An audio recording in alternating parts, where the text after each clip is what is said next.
Whiskey Delta Zero Oscar Mike, Uncle Mikey here. I am back at Fort Snelling again today.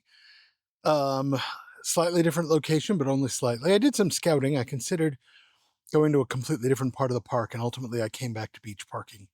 There's just too many advantages to this spot, including that I feel comfortable here and safe here. Let me show you what I've already got set up. So I'm working with the Tactical Delta Loop again. This is the antenna I used over at Frontenac a couple weeks ago. And as you can see, I've basically got two whips coming out of a puck at the base. There's a feed line coming out of the transformer there. That's, here I'll zoom in. That's the Chameleon Hybrid Micro. And that is what provides some of the magic of what makes this antenna work the way it works. The thing about this antenna is it's extremely easy to set up. And then it's multi-banded. And I'll show you what that means. I'll show you what that means in sort of analytic terms in a minute. I've got the antenna analyzer hooked up, and I'll show you what it tells me about the resonance of this antenna. But what it means from a practical standpoint is that with just a little bit of help from the tuner that's built in to the Yaesu FT8, I can be resonant pretty much across all the ham bands down to 40. And today, we are open all the way up to 10 meters. So I don't even know that I don't think I'm going to go down to 40. I may not even go down to 20, depending on what I'm getting. It spreads out in a delta, which is why it's called a delta loop. It spreads out in a delta. And then connecting it at the top, and I know the camera's not going to capture this, so I'm not going to really bother. But connecting it across the top is a thin wire, very similar to the wire that we'd use for ground radials or counterpoises. It's like 26 gauge, it's not much. And that makes the whole antenna one system.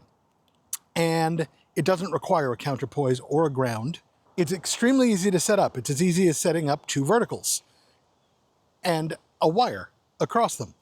And then simple feed line, and I'm done. That's it. That's the antenna. So here we have the Rig Expert Antenna Analyzer. I like this analyzer because it is very simple to use. You might notice a theme today. I'm going for the easy stuff. I'm at a place that I know well.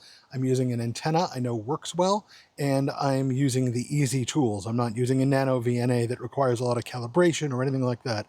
And I'm going to use this in its simplest mode possible, because really I'm just doing a sanity check. I'm going to push the button for multi, and it's going to do exactly what it says on the tin. It's going to scan, and it's going to rack up all of the bands that it thinks it can get into resonance. And you can see that it thinks it's got 11 bands that it could reach with this antenna. Keep in mind that a good SWR is something in like the 1.1 range, but a usable SWR is anything under 3. I won't get into SWR right now. SWR is basically a measure of how well the antenna is attuned, is resonant for your frequency. It's not the only measure. It's not a perfect measure. There's a lot of argument in ham circles about what it all means. But the short form is, if your SWR is bad, you're going to get power reflected back into your radio, which you probably don't want. The radio is probably not built for it. So 40 meters has got me at 2.6, which is good. 30 meters, which I don't use very much because it's a digital only and CW only band, is 1.23, which is great. Like, I wouldn't need to use any kind of tuner at all to make that work. 20 meters is 2.46, which is not great for 20 meters, but it is usable for 20 meters. And again, with some degree of tuning, it will be fine. 17 meters, which should be open today, is at 1.5. 15 meters is at 1.91. 12 meters is 1.4. 11 meters, which I am not going to be using at all, but for those of you who remember Citizens Band Radio, that's the 11 meter band. 11 meters is at 1.5, and 10 meters is at 1.9. So basically all of the bands I care about today, including on the off chance that 6 meters is open, 6 meters is at 1.6, and 4 meters isn't legal in the United States. 70 centimeters, which is a UHF band, is at 1.5. So I could even use this with my HT or a mobile and hit repeaters. I don't know why I do that with something this complex, but it could be done. So that's the antenna analyzer, and it basically shows that I am set up to do what I want to do today, which is an operation where I pretty much know how everything works, where I'm not experimenting. Because today it's about taking it easy. There will be other times to experiment. Today is a day for just trying to get on the air and make contact. So a couple of things I want to talk about before I get started are some of the ways we find out like how good a day, how easy a day is it going to be to operate. These are tools that are not perfect by any means, because usually they're measurements taken from a particular place or maybe a couple of particular places, and everything affects everything, which means every location is going to have different characteristics. And so you can have very good propagation from one place, and even 100 miles away, the propagation could be not as good. But they're useful as ballparks. There's no substitute for getting your wire in the air and trying it, but they are useful as ballparks. So one thing that I'm going to put on the screen now, this is called the maximum usable frequency map, and it is a ballpark of what frequencies are going to actually propagate for you. And as you can see from this map, I'm in Minnesota, and it is good all the way up through 10 meters, which is 29 megahertz. That is great. That means there's a lot of room on the bands to work. The other thing that I'm going to put on the screen now is a general prediction of band conditions, complete with solar conditions. And there's a lot of controversy about this site. Everybody looks at it, but a lot of people are like, it doesn't really tell you anything that useful. Or it's only good for Boulder, Colorado, which is arguably true. That is where the forecast is taken. But as a general rule, if this thing were to say that all the band conditions right across the line were poor, you'd have a hard time of it. Today, they're all good, which is what I was expecting, honestly, anyway. There's a bunch of numbers here. I'm not going to get into the details of what the numbers mean, but they're basically how the forecast is arrived at is by combinations of those numbers. So between these two maps, I know that first of all, conditions in general are pretty good. And second of all, that even here in Minnesota, 10 meters should be open to me and I should be able to work it. And that's what I'm going to do first on FT8 is try to work 10 meters. So this is WSJT-X. This is how we do FT8. And what you're seeing here, everything that is colored in pink right now, that is European Union or South America or someplace else that's not the United States. That's a distant contact, a DX contact for me. And what we're looking for eventually is someone calling CQ. Here we have a few people calling CQ. And in fact, I can limit the display so that it only shows CQ. What you can see here is that, in fact, the band is open. 10 meters is lively today, which is what I wanted to see. I am going to start out trying to answer some calls, but then I'm going to go ahead and call CQ POTA and see if people answer me. So here goeth nothing.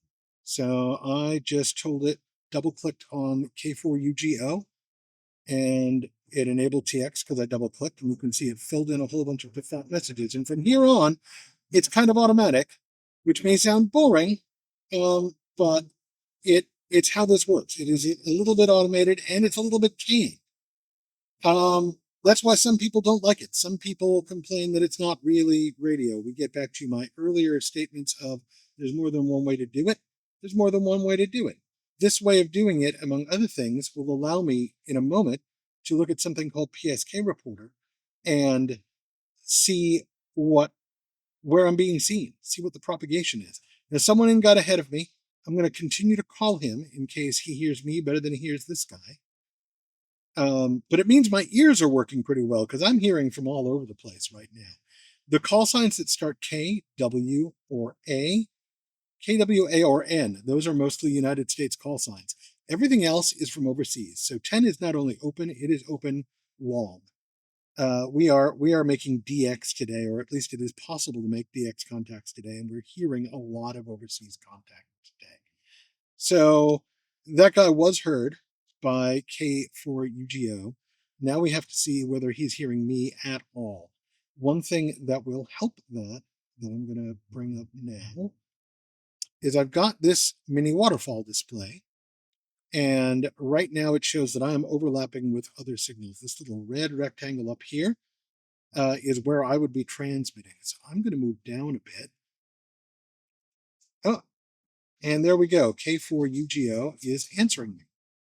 He says I'm minus 12 decibels. That means that he can hear me, but it's not a very loud signal. But that's okay. It doesn't have to be. I, on the other hand, heard him at +4. That means his signal is pretty strong to me. Possibly he's doing 100 watts while I'm only doing 20. Possibly my antenna is a little directional, and so I'm catching him off the back of something. Doesn't really matter because we made contact. RR73 is his way of saying that, Roger, Roger, nice to see you. 73 is actually literally I love you, but in ham speak, it is generally just a nice way of saying hello, goodbye. And as you can see here, I am automatically logging the contact. It's 20. I was out at 20 watts. And I've already got one in the books. So this is tracking. This is a program I've got that is tracking everything that WSJT-X is hearing. WSJT-X is the program that we're looking at to actually make the contact over here. The WS in WSJT-X stands for weak signal. The JT stands for Professor Joe Taylor, Nobel laureate. Not in radio, unfortunately. That would be funny. But no, at any rate, we got out, right? That's the important part there. And now I'm going to switch to my web browser and I'm going to go to PSK Reporter, and it's going to tell me everything that people have heard me send. So there we are. I am being heard in Europe. I am being heard other places in the United States. It is a little directional, you'll notice. I'm not getting a lot of the Southwest on 20 meters.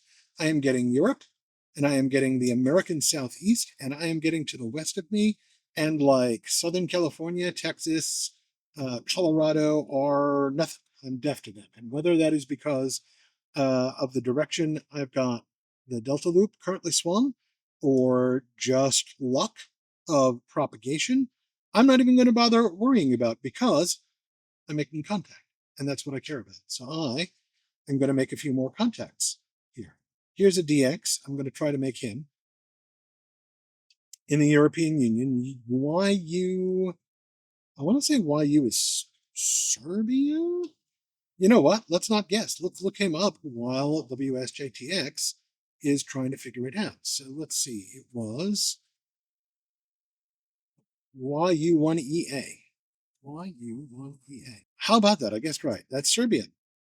Probably because it was assigned when Yugoslavia was still a thing. Someone else has gotten to him as well, so it is possible that he will not hear me, but I'm going to let that run for a bit and see if he catches up with me. I'm going to double check the graph. It looks like I might need to move around again. This is pretty common with WSJT-X. People come and go, and so you wind up having to change your specific frequency. And just so you know, I am doing some editing of this. I'm not going to make you sit here the whole time I'm sitting here waiting to hopefully get an answer. So if the screen seems to jump a bit, that's because I jumped around. All right, so what we're seeing here is that YU1EA catching his signal may have been a bit of a lark. We're not hearing him again. We didn't hear him answer these two people, and we're not hearing him try to get to us either. So we're going to give it one more cycle, and then I'm going to pick somebody else. So I'm going to disable TX. By clicking disable TX, what I'm doing is telling it don't do another cycle after this one. It'll complete this cycle. If I hit halt TX, it would actually cut off in the middle. But I figure I'll go ahead and send one more call. And then if he comes back to me a little later, I can still answer him. If you're clever, you can actually interleave contacts with people. It's a little tricky, especially when you're dealing with 15-second intervals. It feels a little laggy, but it does work. So I'm going to pick someone else, someone that I'm seeing regularly, someone that I think I'm not going to lose. This guy apparently only wants to talk to Wyoming, so I'm not going to answer him. This person is looking for any contact in North America, though, so I'm going to go with him. ES5QA is in Estonia, so apparently I'm getting Central Europe today, at least somewhat. We'll see whether he gets me, but I am getting Central Europe today, which is exciting. You wait, you try again. You do this on voice too. Like frequently you'll get somebody and you might kind of hear them and you might ask them to try again. Every mode, this is the same problem. So it's not particular to this mode. It's not particular to any particular mode. It's the nature of the beast when you're not dealing with communications that have an infrastructure that's deliberately trying to make it more reliable. This particular person may not be hearing me, but PSK reporter says, we'll go back to it. PSK reporter says that the world is hearing me. And there we see the maps filled in a little more, which means more of the reverse beacons are hearing me. And that's what we want to see. So this one's interesting. We're hearing someone out of Africa. I have very few African contacts. Our propagation has not reached to Africa very often. We get South America more often than we get Africa. So I may try to reach him if he comes up again. But again, he's minus 13, which means he is fairly low signal. And I'm only 20 watts. So the chances of my actually catching him are slim, but they're zero if I don't try. So I am going to try. So we're going to give ES5QA one last try. We're going to pick this guy, CM8CF. Cuba. Cuba's actually surprisingly active on ham radio. So Cuba's not hearing me either. So at this point, I'm going to disable TX. And I am instead going to call CQ POTA. And this message here, you'll see I just changed what message I'm going to send. I could send just a general CQ, but I want to make it clear that I'm doing parks on the air. And in fact, I should spot myself. So I'm going to go do that first. POTA.at. And I'm going to sign in. And no, you're not going to see my password. And I'm going to add a spot for myself. And I'm going to say that I'm on 10 meters, 27074. They do it in kilohertz for whatever reason. I am at Park US 2482, Fort Snelling State Park. And I am starting out on FT8, and now I've spotted myself. And you don't absolutely have to do that, but if you do, then those same beacons that are reporting how we're doing on PSK Reporter will continually respot me, and people will know that they can come find me. So I have now set this up to call CQ POTA and enable TX. So the message I'm sending is CQ POTA, CQ Parks on the Air, my call sign, and then my grid, which is EN34. It's a grid system called Maidenhead, and it goes out to, I think it technically goes out to 8 characters, but most people do 4 or 6. And it is successive refinement. So EN is sort of, I think, most of Minnesota, to be honest. And EN34 is most of this area around here. If I was up at Gateway Trail, I'd be EN35, I think. And I just got a contact. There we go. K6BCW. I tried to get KCW, but apparently we are having some trouble making contact. We're having some trouble completing the contact. He was minus 12 to me. He did not send a signal report yet for me, but I'm going to keep trying to reach him while we look him up. San Francisco. So I'm not actually surprised we're having some trouble making the contact. I don't get a lot of California. I tend to get points east and south, and occasionally the southwest, but not Southern California, and very rarely Northern California or Central California. So we're gonna let this run one more cycle, and then we're gonna call CQ. Yeah, I think we lost him, and that happens. So we're gonna call CQ again, and if another CQ doesn't do it, I'm gonna go down to 12 meters, because 10. It may be that 10 is just not the right place for this right now, for whatever reason, in terms of where my signal is propagating and what my antenna and power level are able to do for us. I also just realized I haven't been looking at the SWR. The SWR right now is 2, which is not bad. It's just under 2. That's usable. But in a moment, I might go ahead and retune it to get it down to 1, because sometimes that does make a difference. The R in SWR is reflection. So if any amount of the energy is being reflected, that means not all of the energy is actually going out into the world, which is what we really want. The energy that comes back gets wasted as heat. We ideally want as much of the energy to actually go out into the world as we can, and so we try to make our system as effective as possible. I don't want to say efficient, but effective as possible. And one way to do that is to use a tuner to adjust various electrical things. I'm not going to get into it right now. To basically align the radio with the antenna better. It's never going to be as perfect as having a perfectly resonant antenna. It's merely going to be adequate. Oh, there we go. We got somebody. WA0RUF. I'm not going to tab out and look at him right now. I'm going to go ahead and just I'm going to call him back. Sometimes the program automatically picks up someone to call back, and sometimes you actually have to flag it, and I have not. I think it's a bug, honestly. I don't think it's deliberate anything. Oh, and the interesting thing about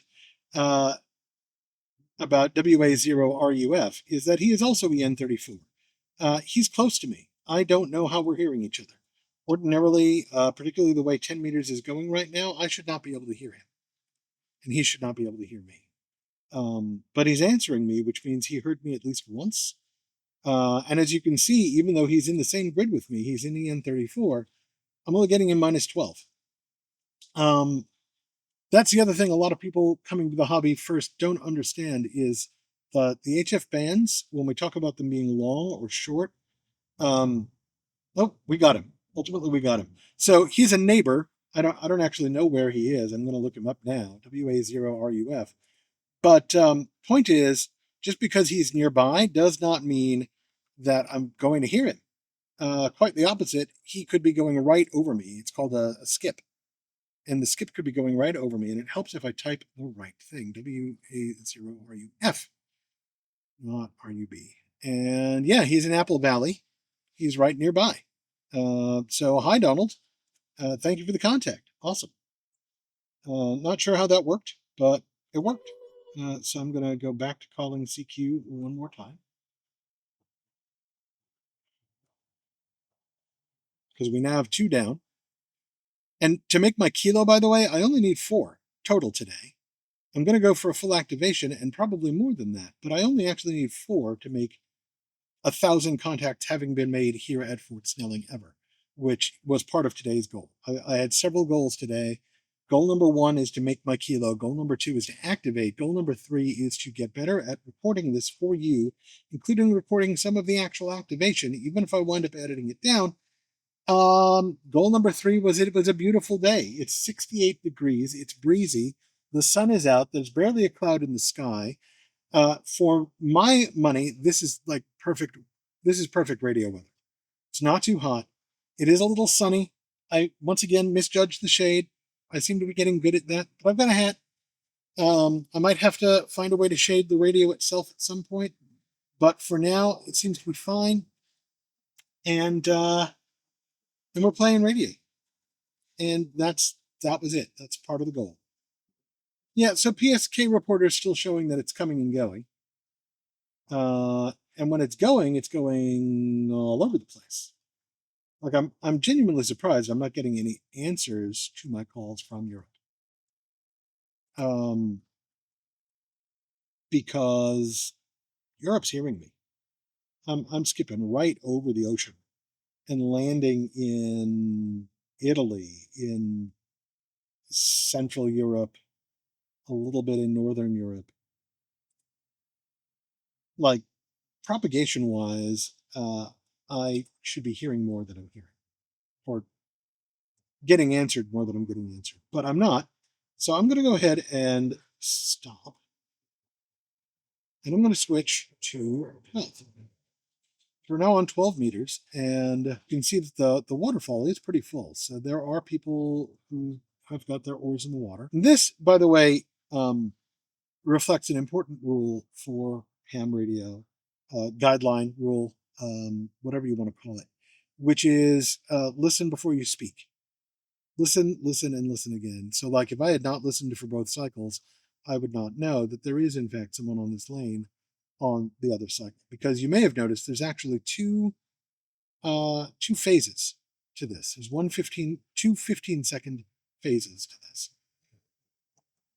And so when I answer someone, I automatically go into the opposite phase. While I'm transmitting, I'm not seeing, which means I don't know who I might be stepping on. And that could be a problem. And this guy is looking for a North American contact. We'll look him up while we're waiting. ON8DM. Belgium. We're going to see what PSK reporter has to say about our propagation on 12. And look at that. We are getting pretty far on 12 as well. All of this, by the way, means that when I go voice, it should be pretty good. There we go. We got him. We'll see whether we complete the contact, but we got him. Like the fact that he sent me -11, I'm sending him a -01. And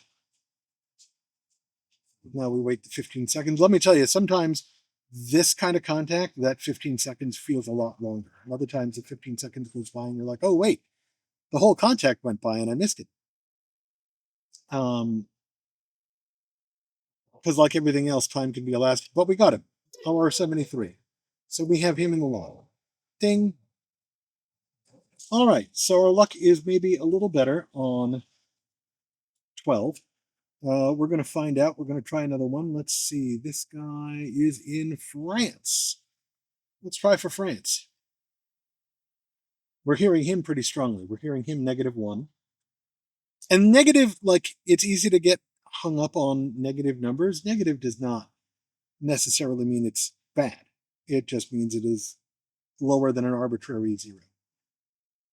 Obviously, I'm making contact with negative numbers. I've seen contacts come through successfully as low as like -20. All right, I didn't get our friend in France, but I got another contact from Belgium. ON4VT is coming in -11, and I'm going to answer him. He came into us, by the way, +11. I came into him -11.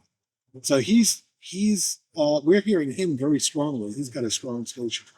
But he heard us in Belgium, and we'll go ahead and answer him, and then we'll see if our friend in France eventually answers us too. But I figure this is worth a chance. Now, this happens sometimes. Like ordinarily on FT8, it goes according to the script.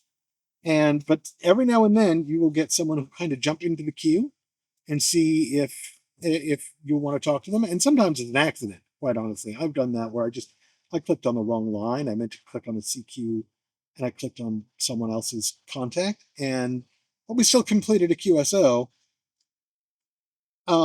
It's just like I try not to do that because I don't want to be interrupting someone else's QSO if I can avoid it. So he heard us well enough to call us once, and he's still trying to call us. He's repeating, we're repeating, but we may be missing each other. Oh, we got him. RR73. Just took a little persistence, and we got him. All right, I'm getting this guy. He's FN41. Trying to remember which direction the letters go. I believe that means he's in the northeast, and 1 also suggests he's in the northeast. You don't have to have a call sign in your region anymore, but a lot of people do. Still, I kept my 0. Minnesota is technically region 10, but they only want 1 character, so it's 0. All right, we got him. Got another one in the log. Let's see. This guy, XE, is usually Mexico. IQ. This guy I know is Cuba. CO8LY I know is Cuba. I've gotten him before. WB6WUW. Let's actually try him next. I have other tools available to me here, by the way, that I'm not currently using because I wanted to keep it simple.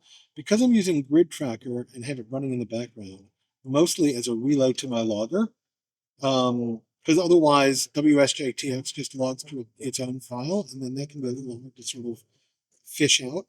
And I prefer to just send things direct to my log if I can. But it's got this call roster that is occasionally useful That call roster can be useful when I'm hunting some specific things, like if I'm trying to up the number of grids that I've actually gotten, or specific states or countries. But today I'm really just in it to make whatever contacts I can make on different bands and not worrying so much about racking up particular statistics. If you've ever played any of the RPGs like Dragon Age or Baldur's Gate, you know, you've got collector's quests, and then you've got side quests, and then you've got main quests. And chasing after grids is kind of a collector quest. And I do it sometimes. But that's not what I'm after today. Today I'm on kind of the main quest, which is just to make contacts. At least what I think of as the main quest. Other people probably see it differently. The stuff I'm doing to build a radio right now is more of a side quest. The radio building thing is a side quest. It's a fun side quest, but one reason I decided to spend today out here at the park and maybe work on the radio a little more later is it's just such a beautiful day here at the park. It's incredibly beautiful today, and the idea, even as an indoor cat, the idea of just spending the day inside and not at least trying to play radio just didn't appeal. So what do we got? We've got someone who just called me. I'm going to call him back. We actually had a couple people try to call me and I ignored them, which is unfortunate. Oh no, it was just the one. All right. So someone's calling me in the middle of my trying to call WB6 WUW, probably because I'm spotted on the POTA site. And once you spot yourself, POTA will use the reverse beacon network to follow you around. So you spot yourself once, and then the Parks on the Air site notices when you change bands. It notices all of that. So actually, let's see if I'm making a liar of myself here. Yeah, like here, it's got me spotted on 24915, which is the frequency for FT8 on 12 meters. So this guy called me, and then maybe he moved on. So we're going to keep calling back to him though, because this happens to me too. Like I'll call someone, they will not answer. I'll move on. They'll eventually come back. I'll go back to them. And right now I don't have a huge pileup here, so this is fine. And we've now had enough cycles that if he was in another QSO with somebody else, he'd be done. So we'll see if he comes back to me. And if he doesn't, the next thing I'm going to try, I'm going to reach for this guy in Africa.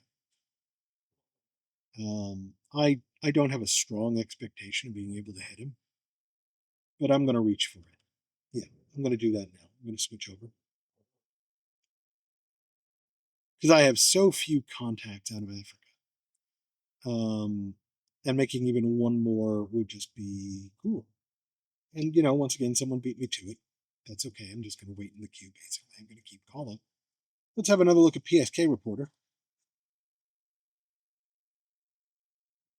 PSK Reporter says, yeah, look, we're like, in terms of where our signal's getting to, in terms of what the beacon can pick out, we are far and wide. We are getting a lot. Like, if my voice contacts are anywhere near that good, I'm going to be very happy today on portably. It's going to be a good thing. And I don't think I'm catching this guy in Africa, but like I said before, I didn't really expect to. I did hear his answer to somebody else though, so it is still at least possible. Like I saw his whole, I saw actually I saw his whole side. There we go. We got him. We got him. How about that? How about that, ladies and gentlemen? We got EA8DS. Let's see who we got. EA8DS.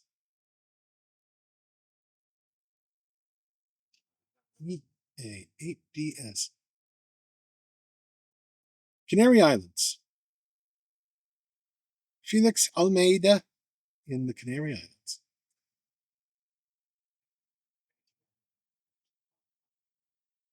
And there it is.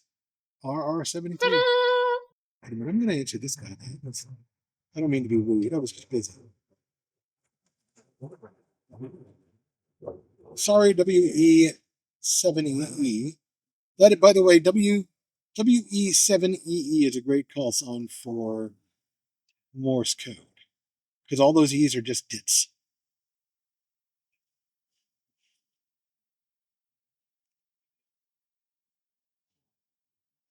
And we got him, RRR. Awesome. Awesome. I love it. All right, we're going to band hop. I want to see what 15 looks like, even though I'm probably not going to try to do voice on 15. Let's see what we get. All right, so I just made a jump to 15 meters. And this time I'm going to actually run the tuner before I do anything. I don't think I really need it. The FT710 has a pretty good but narrow tuner. So it can shave the edges off tuning, but it can't handle like a completely untuned antenna. So I've just tuned it up, and I'm gonna clear the screen for 15 meters, and we're gonna see what we've got. So we've got a decent 15 meters is pretty decent again. I haven't gotten Canada today. Let's try to get Canada. And now we've got a 1-to-1 SWR. I'm gonna switch the display to show me the power so I can see how much power we're actually transmitting out. We should be getting pretty close to 20 watts out. Yeah, we're getting pretty close to 20 watts out, which is good. That's what we want. I'm not very invested in trying to get someone here on 15. And in fact, if I don't get anyone, I'm just going to edit out 15 because that's not. This is now a side quest. We are now on a side quest. The main quest